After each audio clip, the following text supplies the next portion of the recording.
ભાઈ ક્યાં જાવ છો? ભાઈ મોડું થાય, જા દે. એટલે ભાઈ પણ ક્યાં? ફ્લિપકાર્ટ માં 1200 થી 1500 રૂપિયા કમાવાના દરરોજ ના. એવું આમ? હા.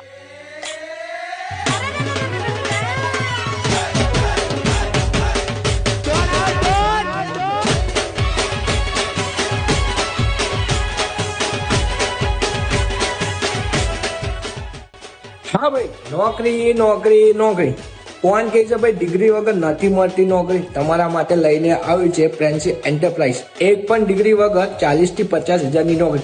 બસ તમારે ખાલી એટલું જ કરવાનું છે. તમને અલાઉટ કરેલો એરિયામાં 4 થી 5 કિલોમીટરમાં ફ્લિપકાર્ટ પાર્સલની ડિલિવરી. અને હા, રોજના તમે 1500 થી 2000 રૂપિયા આરામથી કમાઈ શકો છો. બસ તમારામાં આવડત હોવી જોઈએ. માત્ર 5 થી 8 કલાક કામ કરીને. અને હા, તમારી જોડે લોડિંગ વ્હીકલ છે જેમ કે ટેમ્પો, રિક્ષા, તો તમે 1400 રૂપિયા હાજરી ઉપર પણ કામ કરી શકો છો. દર 15 દિવસે પગાર આપે છે. તમે સ્ક્રીન ઉપર નંબર આપી દીધો છે દરેક જગ્યાનો. હા ભાઈ, ઘરે બેઠા કરતા તો જવાય, તો પછી પહોંચી જાઓ